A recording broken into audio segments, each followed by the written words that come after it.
Hey guys, Stevie T here with inTank to show you another option for filtration in your Coralife LED BioCube 32. We've already shown you how to install and use the Media Basket. Now we're going to focus on one of my favorite setups and our recommended option, which is the Tunze 9001 protein skimmer. It installs next to the Media Baskets after a few simple modifications.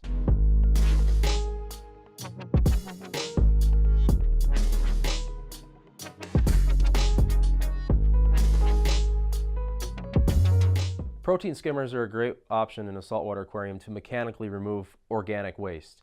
Fits very nicely next to our Media Basket in a chamber 2.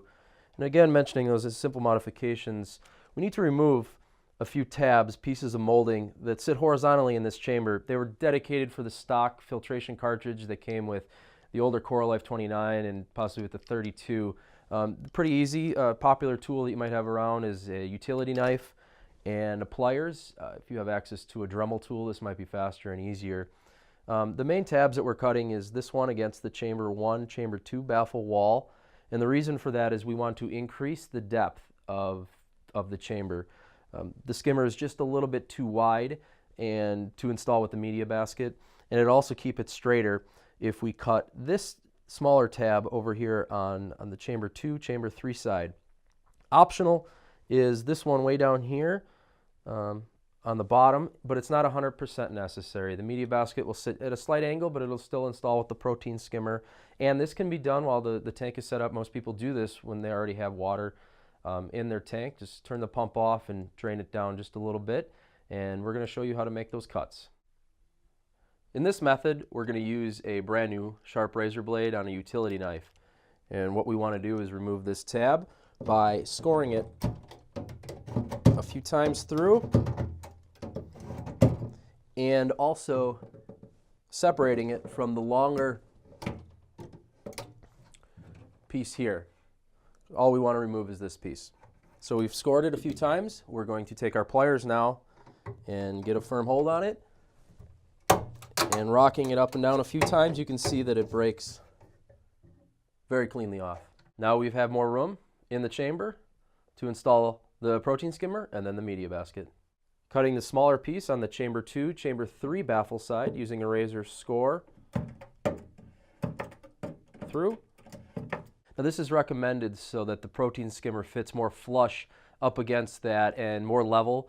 It'd be better for adjustments, and it'll make the magnet adjustment up and down. You'll have a flush wall now instead of a bump or a tab in the way. So we're just going to take a pliers or channel lock as before and just start turning, and it'll break free off of the chamber wall.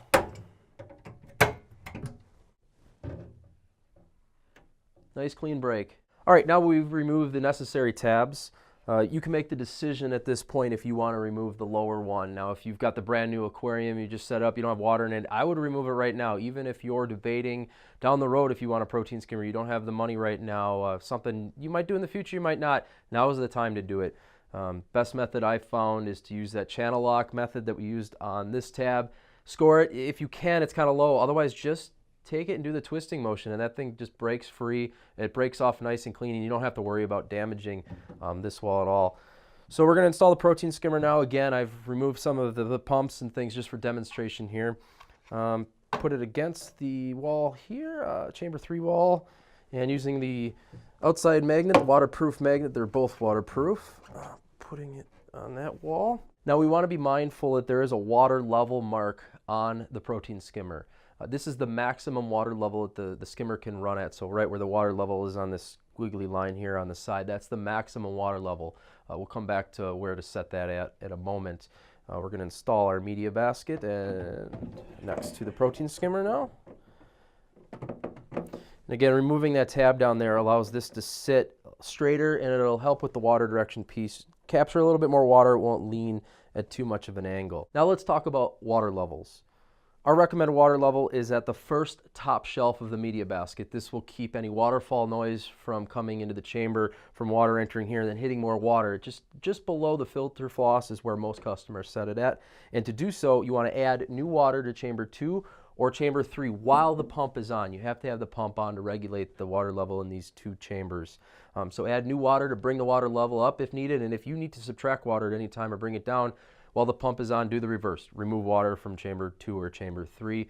Of course, mentioned in our other video more details, but make sure you're topping off in chamber 2 or chamber 3. That's where evaporation is seen. So now the water level is set there. We can set the water level on the skimmer, and at this position we need to lower it a little bit. And the skimmer has a sweet spot where the water level is about 1/2 inch below that water level line. That means that the skimmer, the water level line is, the squiggly line is above the water level by about 1/2 inch. That's the sweet spot. And then we can place our cup back on. Configure the equipment. The return pump was on when you're setting the water level, so now we can test the skimmer, turn that on. Most people have the air valve usually wide open, and remember, a protein skimmer can take up to about 2 weeks to break in. Back with the hood installed, you can see that the 9001 protein skimmer and our media basket pair very nicely and can be accessed still by using the stock hood setup. Now with a protein skimmer, I want to go over a few things just real quickly.